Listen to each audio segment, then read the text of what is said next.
So I kind of started realizing that I was going through something probably just recently. The beginning of the year was very tough for me financially. And then the last few months, my grandfather has been going through a lot of health issues. Now that I look back, I'm like, oh wow, that's kind of a lot to go through. But at the time, I wasn't realizing it. So it's kind of funny that just now, halfway through the year, I'm realizing, oh, maybe that's why I have been so low energy all the time, or just feeling down, or I was going through something. And it's crazy how we don't realize that we're going through something because we're so used to just pushing through the day and getting through the day and moving forward, and just gonna keep going, just toughen it out.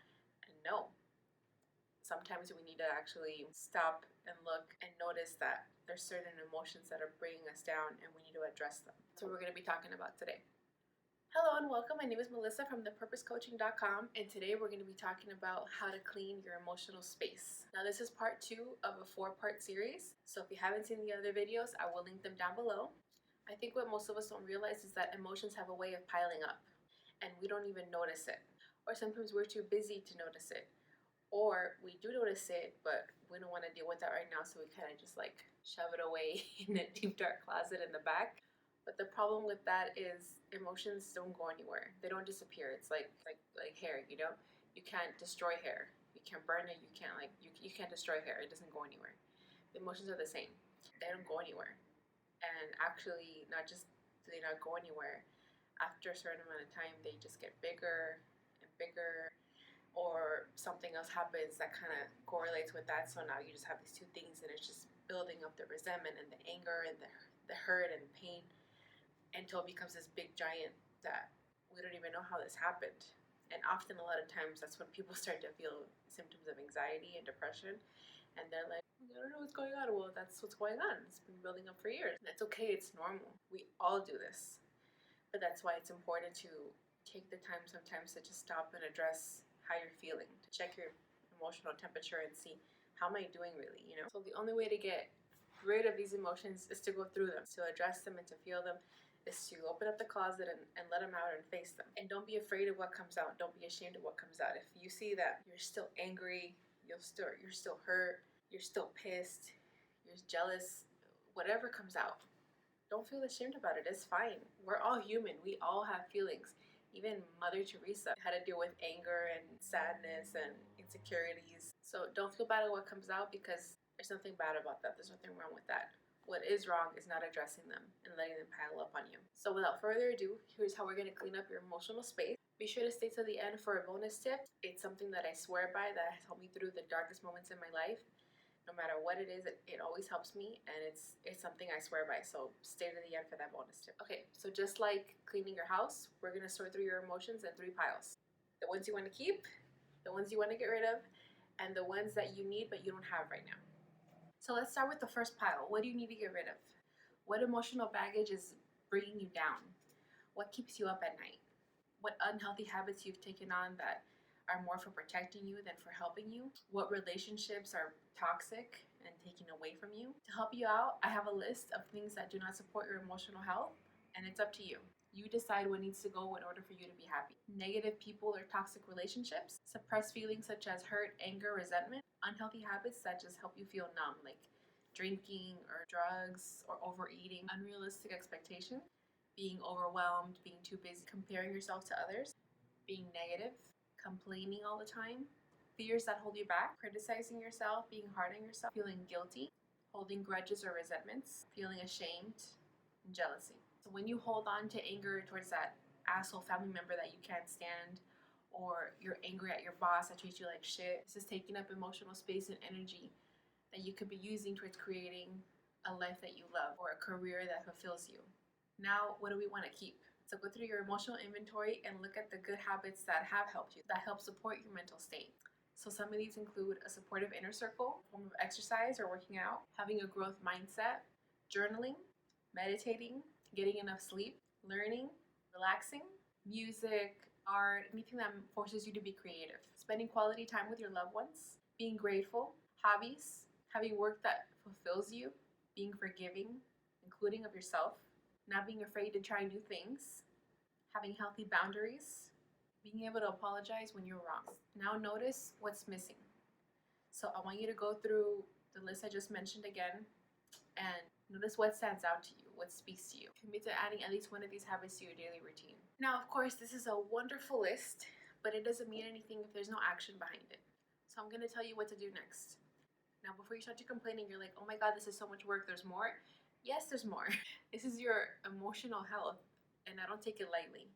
So if you intend for there to be some actual healing so that these emotions don't drag you down for the rest of the year, then please do the following steps, but like actually do them. So step number one, go to a quiet place. I guarantee any of the following steps that I'm gonna say are not gonna be that effective if you're around people or something that's distracting you. There's something magical about when it's quiet and like you can just think, you can just be yourself. There's nothing there to distract you. It's just you and your emotions. Write in a journal, same thing, something magical about writing it down. When we just talk about it, we don't really have to really think. We could just say anything. We don't really have to put much thought behind it. But when we write something down, you have to think. Like it has to pass through here. So usually, what you write down is more substance. And it's weird. Sometimes we're afraid to say things out loud, but we'll write those things down. Number 3, give up on a grudge. Yeah, just pick one, just for the sake of doing it, and just give it up. It's not helping you, and I guarantee you'll feel better choosing to let it go than how you're feeling now. Step number 4, offer an apology. I know. You're like, so you want me to give up on a grudge and you want me to apologize? What is this? That's being emotionally intelligent. That's choosing how you want to feel. It's not worth it. It's not worth it taking up real estate in your heart. It's not worth it taking up time and energy. Whoever this person is, whatever feelings you have towards them, just it's not worth it. And maybe you think that it doesn't affect you, but it does. Just one person, no matter how long ago it was or how recent, just go and just apologize. Just be the bigger person, take responsibility, and life is short. We know that now more than ever. We see it more than ever. No matter what they did, even if they don't apologize back, even if they're like, yeah, you better apologize, you know you messed up, that's on them. That says more about them than it says about you. But you know what's in your heart, and you don't want to have these feelings anymore. I promise you, you'll feel like so much lighter after you do that. Step number 5, forgive your faults. Sometimes our worst critics are us. Sometimes we're harder on us more than anybody. So forgive yourself. Forgive yourself for mistakes you've made, for what actions you've taken or you haven't taken. It's okay. It's never too late to start anew, to have a reset. So whatever they are, forgive your faults. You're human. And it won't be the last ones you make. And number 6, tell your truth. Just with one person. We're humans with deep, deep emotions, and I'm sure there's a lot that you haven't said that you want to say. I'm not telling you to go and spill all the beans right now. Pick one thing, and whoever that person is that needs to hear it, go and tell them. Those things hold weight too. Like not having a voice and it being like stuck right here, that holds you back from being yourself, from being who you are. So don't restrict yourself like that. Start small. Start with one person. Go over there and speak your truth, no matter what it is. If they're really important to you, it won't matter. So now for the bonus tip. So this is the tip that has helped me in my darkest of times. I understand that even if we do all of this, sometimes there's still emotions that we just need to let it out.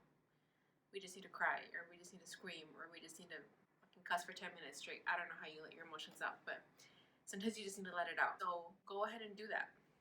I was taught a long time ago by somebody that said, you know, when I feel like sad and I'm trying to get through my day and it just keeps coming up, I'm like, okay, obviously I need to deal with this now. So I'm gonna go give myself 5 minutes to just be mad or be sad or cry or whatever. But once those 5 minutes are done, that's it. And I'm gonna keep going about my day.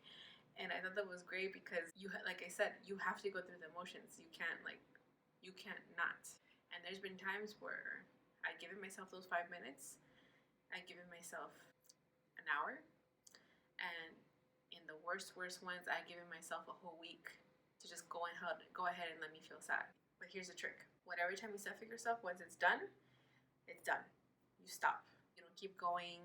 You don't let it drag on. Going through the motions is one thing, but you shouldn't pitch a tent and camp there, because that's not healthy either. If you're trying to go about your day and these feelings just keep coming up, it just keep coming up, it just keep coming up, that's fine. Your body's trying to tell you something. Go somewhere where you can be alone and give yourself time to deal with it. That's light years better than letting it affect your day, because now taking control of your emotions, you're dealing with them in a responsible and an emotionally intelligent way, instead of just being reactive. Instead of being reactive, you're being proactive. Does that make sense? So please at least do one of the things mentioned in this video.